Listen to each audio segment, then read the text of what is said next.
But first, I'm joined in studio by Casey Roth, co-founder of the Jacksonville Global Shapers Hub. Good morning. Good morning. Thanks for having us. And Alphaeus Hanson, the group's deputy treasurer. Welcome. Thank you. Thanks for being here. Casey, tell us a little bit about what Global Shapers does and what it hopes to do. Yeah, so Global Shapers Jacksonville, like you mentioned earlier, is part of a global network of about 505 other hubs throughout the world. And we kind of stylize ourselves as a cross-partisan, youth-led, completely volunteer-based nonprofit.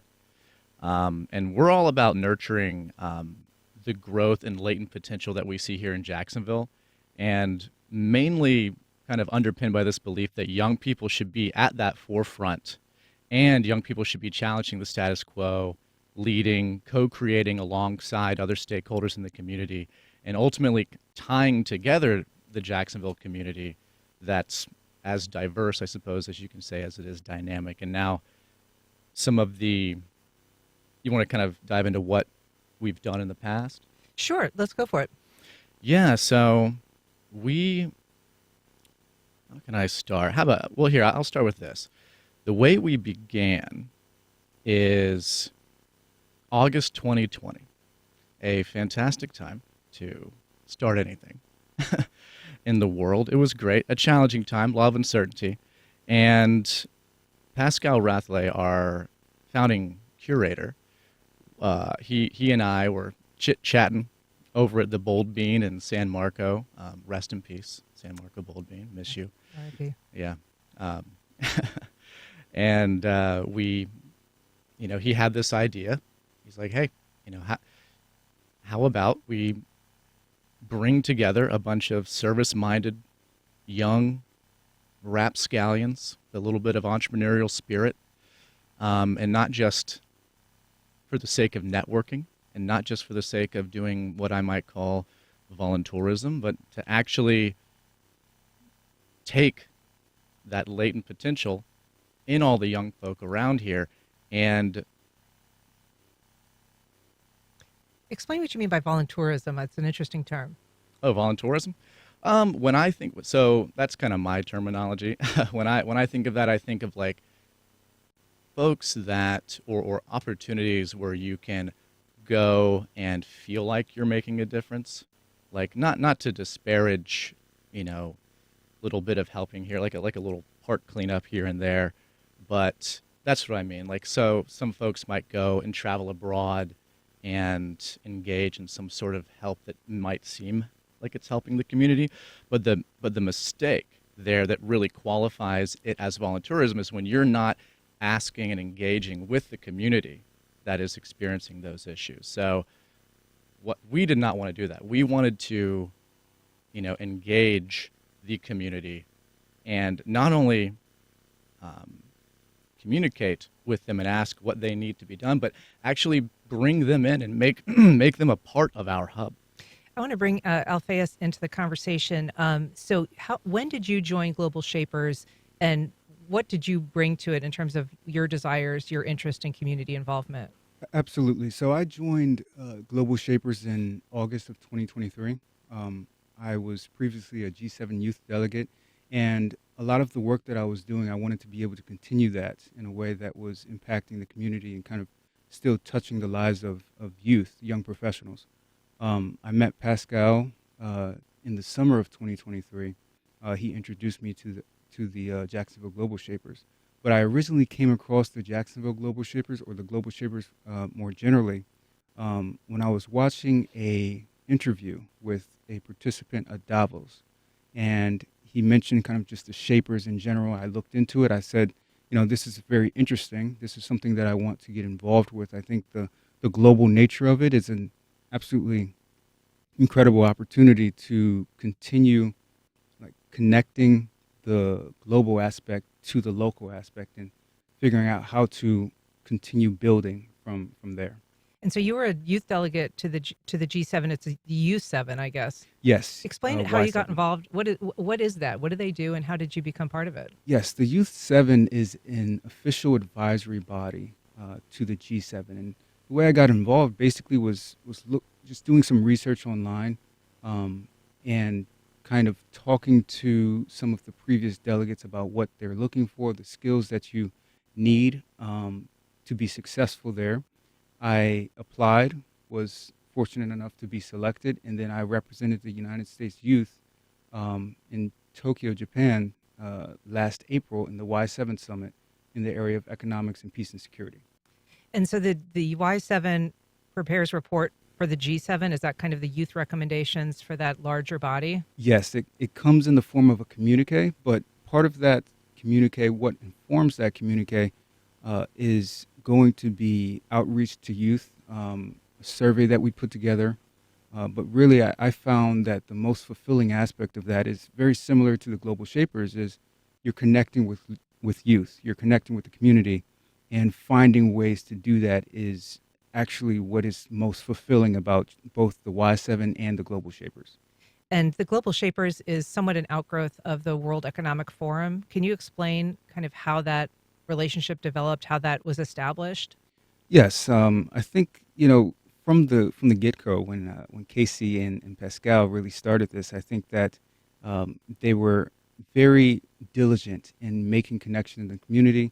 The relationship with the World Economic Forum is mostly as kind of like we're really an auxiliary type of hub.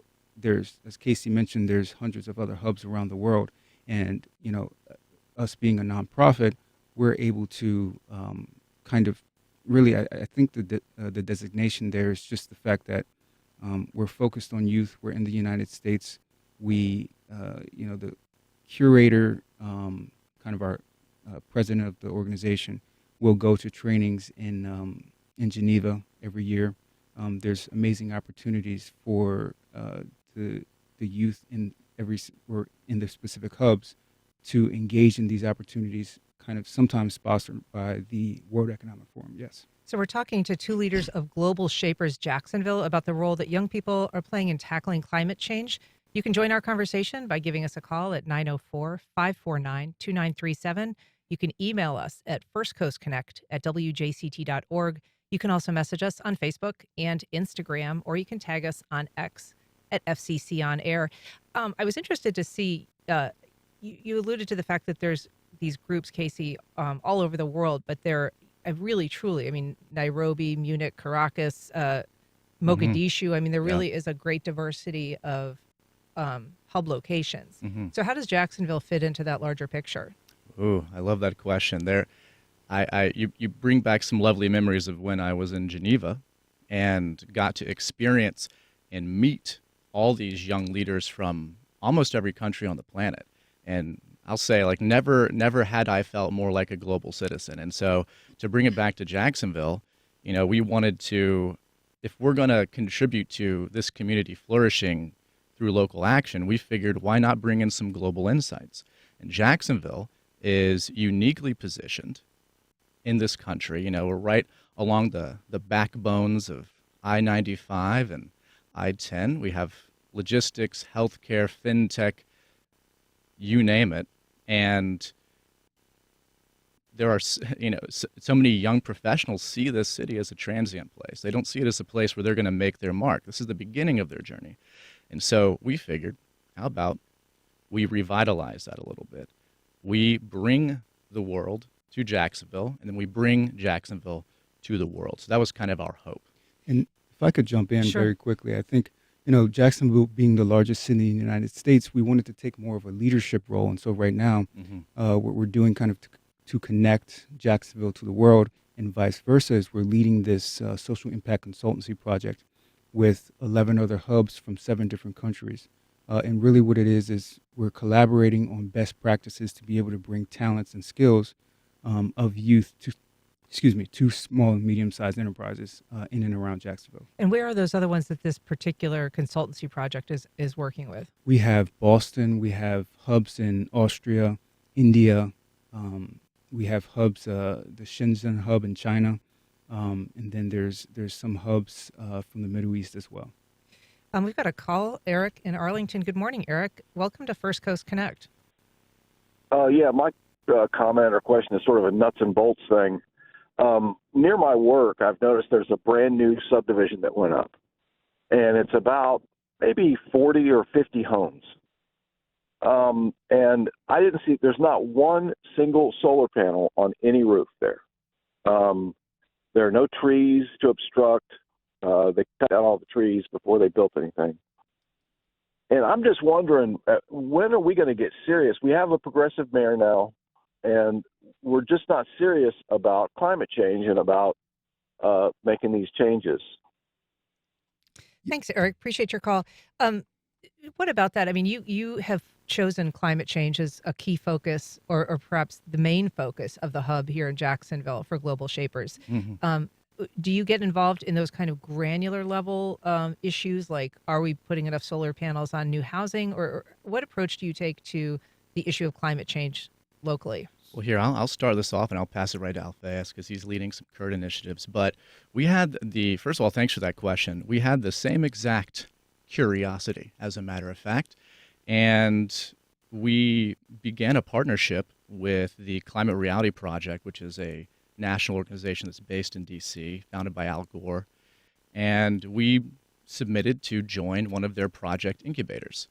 And we actually ended up winning about $3,000 to begin our what we call our climate conversations workshop. And I'll pass it to you, Alphaeus. Yeah, certainly. And the climate conversations is really about educating the community. To the point in the question, I think what we're going to do further here with the social impact consultancy is to build the capacity, the capability of organizations in Jacksonville to be able to do exactly what the gentleman just mentioned. So we are looking to we're looking to basically increase the capability of organizations by helping them draft outreach, to put them in connection with organizations, other partners, to make, to basically increase the capacity and move us forward to more of a net zero, net carbon or carbon zero. Give yes. an example, if you can, of a agency or enterprise that you might reach out to with the consultancy.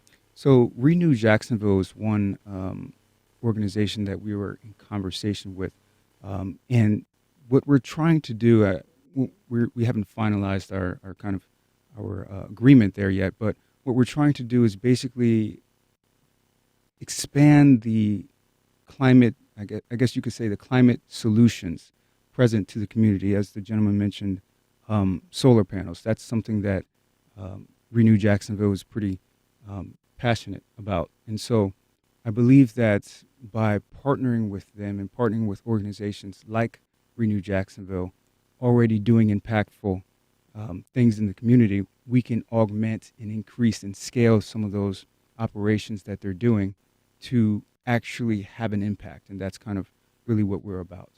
So talk to me about the youth element of this. This is a group that is primarily 18 to 27-year-olds? Yes, 18 to 27. And you actually age out at 30? You do. You get I kicked aged out. Okay. I'm old news, y'all. And I mean, the reason, and to go back to your question earlier about why the World Economic Forum saw that this is something important to do, before Global Shapers, they had this thing called the YGL, the Young Global Leaders, which, they would partner to edify and pour into folks 30, 40, et cetera. But then they realized, 50% of the world's population is below the age of 30. That's a lot of percent right there. And so it would behoove them and us to really hone in and partner alongside and build the leadership capacity of folks in that age range.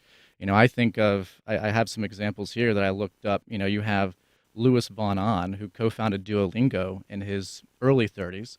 You have, Malala Yousafzai, who I'm sure many of you have heard of, who the Taliban tried to assassinate. She ended up founding the Malala Fund to support girls' education. She was 17 years old. At that time, she would have been too young to join the Jacksonville Global Shapers Hub.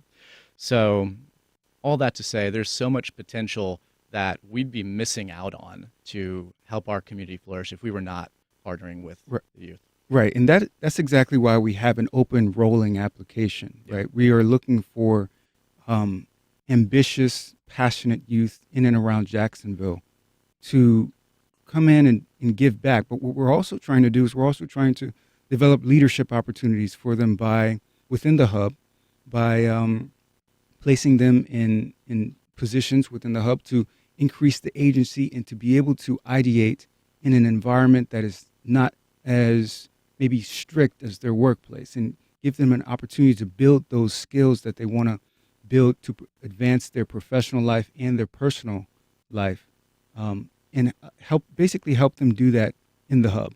And that's something that we're pretty passionate about. Yes. So, like, let's talk specifically about climate change initiatives. Mhm. What is it that you're doing to have people in the hub, talk about climate change or produce specific results when it comes to climate change? Exactly. The Climate Conversations Project is exactly that. We partner with the University of North Florida. We also partner with Jacksonville Climate Coalition to bring training to the public on how to have difficult conversations around climate, solutions focused. Right. We worked with Lauren Watkins. She was the director at Impact by Design, and she also kind of did a lot of studies around climate change and how to change the conversation to shift from causal, focused on the causes of climate change, to focus on the solutions and how to bring some of those solutions. And her solution, right? The focus is having a formidable kind of dialogue around basically the solutions, exactly that, the solutions to climate change, yes. And so, what if people want to get involved? How do they go about doing that? Oh, well, they could. You can come to our Instagram, our LinkedIn. Look up our website, globalshapersjacks.com, or .org, I believe. Sorry, and Al, you've got the business card out. Yes. We have an email, jacksonville.shapers@gmail.com. We have our Instagram. We have a LinkedIn. Our website is globalshapers.org/hubs/Jacksonville Hub. Yes. All right. And this is, again, for people who are 17 or so to 27? Correct. All right. Well, Alphaeus Hanson and Casey Roth, thank you so much for being here and talking about Global Shapers' mission. We really appreciate it. Thank you for having us. Yes. Thank you for having us.